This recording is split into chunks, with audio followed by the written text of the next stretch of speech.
Hi, I'm Amylyn Verrone. I'm the volunteer coordinator here at Capital Caring. Hi, I'm Gordon, and I'm a volunteer at Capital Caring. We're here to introduce the RSVP Northern Virginia's podcast that will be featured this week. We'll be discussing all of the wonderful volunteer opportunities that we have to offer here at Capital Caring. Welcome. Thank you for joining us today, and we hope you enjoy the podcast. Hi, welcome to another RSVP Northern Virginia podcast. Today we have the pleasure of being at Capital Caring in Arlington, Virginia, and we are talking with Amylyn Verrone, who is the volunteer coordinator for Capital Caring in Arlington. Amy, thanks for being with us today. Thanks so much for having me. Well, it's our pleasure. Could you talk a little bit about what Capital Caring does and sort of the different aspects of the work that's done here? Sure. So Capital Caring is a palliative and hospice care as well as community counseling. So what that all means, so hospice is end-of-life care, of course. So anybody facing a terminal illness. So a lot of people will think, elderly folks, but unfortunately anybody can be hit with a terminal illness. So we see people of all ages within our service. And the other arm of our service is palliative care. So what palliative care is, anytime somebody is diagnosed with any sort of chronic condition, chronic illness, palliative care can start then. So basically it's symptom and pain control. So a team of interdisciplinary clinicians, doctors, nurses can go and help ease the pain, ease symptoms, and help provide social and emotional support as well.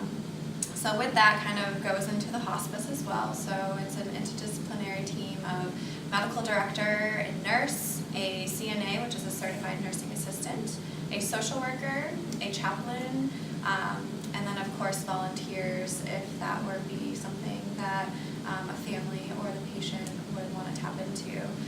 So providing a holistic set of care for the patient to get through the challenges that come with end of life. Not only do we treat the patient, but also the family. The family is a huge support and also point of contact, and we want to help heal and provide service to them as well. Wonderful, wonderful. Now, we were talking before we started the podcast that you all cover, Capital Caring in particular, covers a gigantic area. I think you said from Richmond or Fredericksburg all the way up to somewhere in Central Maryland or PG County, 17,000 square miles, I believe. Yes, so actually we go even further into West Virginia. West Virginia, okay. So West Virginia, PG County, Maryland, all of DC, and then Northern Virginia out to Loudoun County, down to Fredericksburg, and into Richmond as well. That's good. And if folks want to volunteer, and we're going to get into exactly what volunteers do here, but you have several different locations, of which you are one of. Could you talk a little bit about that? Yes, so I am the volunteer coordinator for Arlington. So each of our neighborhoods has a team headed by our executive director. So Arlington is a neighborhood, and then a few others that I could mention for the purpose of this is Fairfax County, as well as Alexandria, out into Loudoun County. Fredericksburg has their own team. Richmond has their own team. DC has their own team, and then PG County, and then all the scattered areas kind of in between. And then you like to get folks or volunteers usually within a very close parameter. Yeah, so where the volunteer lives is where we want them to be serving their community. That's normally what people want to do when they come to volunteer. So if somebody lives within the Arlington region, I'm their point of contact. What so let's say that there are folks out there. Now we already have some RSVP volunteers here, and we're looking for some more. Could you give us a general idea of what volunteers do at Capital Caring? So we are very lucky in Arlington. We have this historic building that we're actually sitting in. It's called Halquist Memorial Inpatient Center. It is the oldest standing inpatient hospice unit in the entire country. So this is one place where people come and volunteer. And our Capital Caring was really started in this building. In the basement, it used to be an elementary school, and we started providing this hospice service to the community.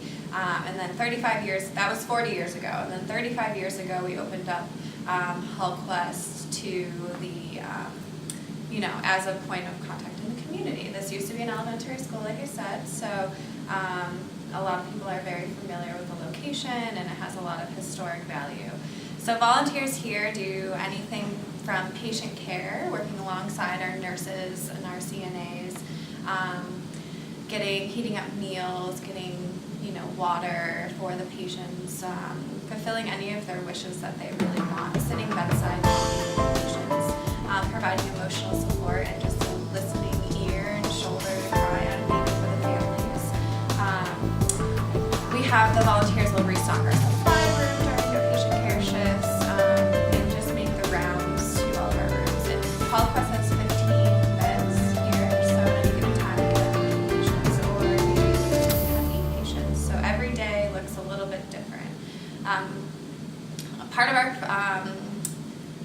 Part of what we do also is we have a receptionist desk here at Halquist that is run completely by volunteers, and we'll hear from Gordon a little bit later on his role here as a volunteer at the receptionist desk. So greeting people that come in, and I'll let him speak to a little bit more about what he does.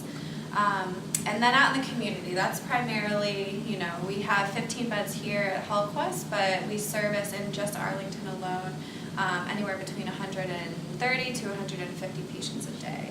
So most of our patients are going to be in community, so living in home. Right. And then also assisted living facilities and nursing homes. So volunteers go and make companion visits, listening to the patient, letting them tell their stories again. We have a life stories program, speaking your stories, where kind of like this, they bring out a recording machine and prompt and start from the beginning of their life and work their way through. Record it so that the family members can have something as their legacy, after. We have Reiki volunteers, so professional Reiki practitioners that go out and perform their service for our patients. We have massage therapists. We have lawyers. Call out to the lawyers. We really could use some more. Okay. That help do simple legal wills and legal things like that. Very simple though.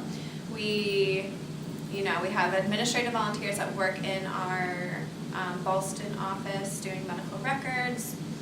We have pet therapy, so certified dogs, and I've even seen rabbits actually certified. Cool.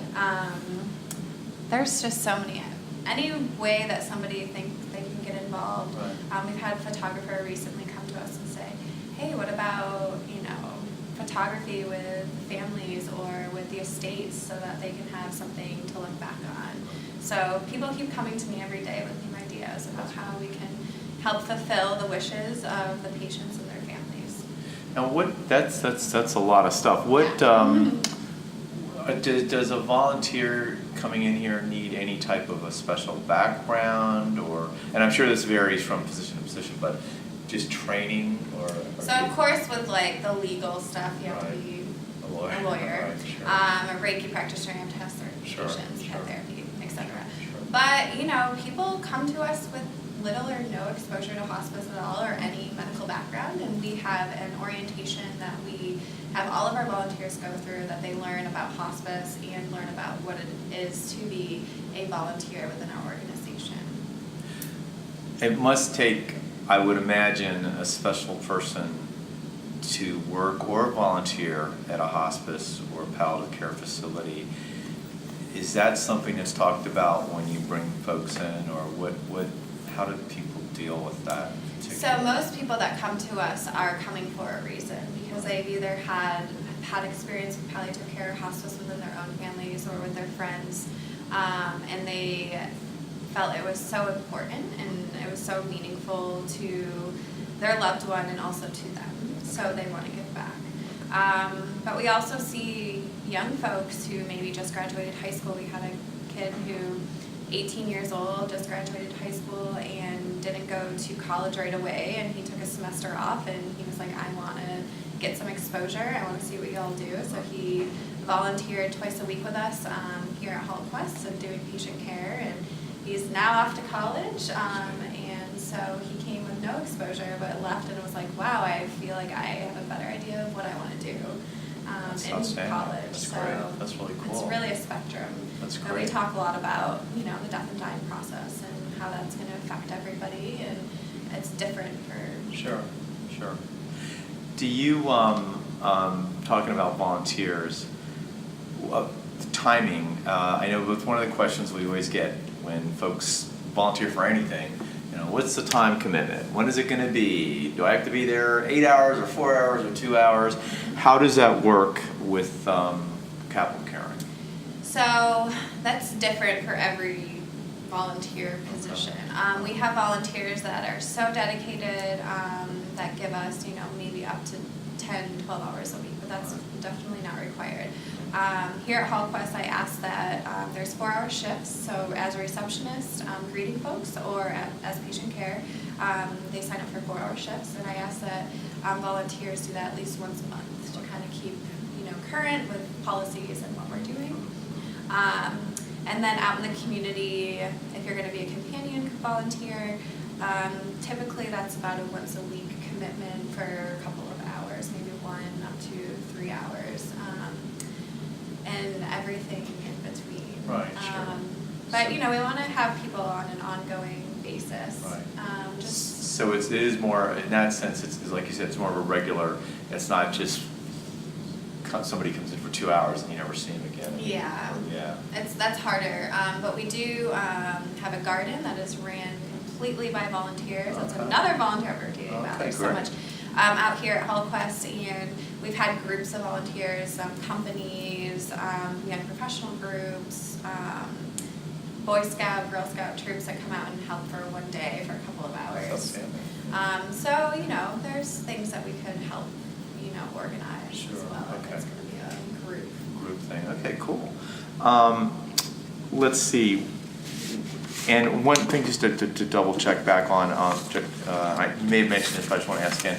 So when somebody comes in here, there's not is there an orientation per se here, or I mean, Yes. okay, there is. Yes. And how long do those? It's a 3-hour orientation, Okay. and we hold those once a month. Okay, good deal. I think we've covered a lot of ground here. Are there any other things about the volunteer program that you'd like to mention that we haven't talked about yet? And later on, we're going to talk to Gordon Hay, who's one of your all-stars, and also he does a lot of stuff for RSVP. Any other things that you want to mention about capital caring in general, or? Well, just in Arlington, we have about, you know, just under 300 volunteers that are involved. So, and we regionally service about 1,400 patients a day. So, you know, we're pretty established, been around for 40 years. Sure. Yeah, it's just a really great place where volunteers are really the heart of what we do. Good, great. Well, thank you again for your time today, and we look forward to hearing more about capital caring, and we appreciate. I did have one other question. I'm sorry. Why we always ask this? You guys partner with RSVP. Why do you enjoy dealing and working with RSVP volunteers? Actually, I've had experience working with RSVP in a different region, Okay. in Pittsburgh, where I just moved from about 8 months ago. And when I moved to the, you know, greater DC area, I was like, I wonder if there's RSVP here, because it was such a great experience. Sure. The reason I really enjoy partnering with RSVP is because I think that you guys have such a great established program. The benefits that you provide to the folks, I think, are outstanding, because as a nonprofit, you know, we not necessarily can reimburse for mileage or have the extra insurance. So I think it's just a great, you know, cohesive partnership that kind of helps everybody and takes a burden maybe a little bit off of that travel expense from the volunteers, because that can be burdensome. That's right. You know, we do provide that, and even meals sometimes. So It's another recruiting source too, of course. As yeah. a volunteer coordinator, we're always trying to recruit more volunteers, Right. get people involved, get our Right. name out. So natural partnership there. Good deal. Great. Well, thank you again for your time, and for those of you, you're not here, but we're going to take a tour and get more an idea of what things look like here. But thank you again for chatting with us, and it's been a great conversation. Thank you. Thank you. Have a great day. Great. Thank you. Thank you for joining us today on the RSVP Northern Virginia podcast.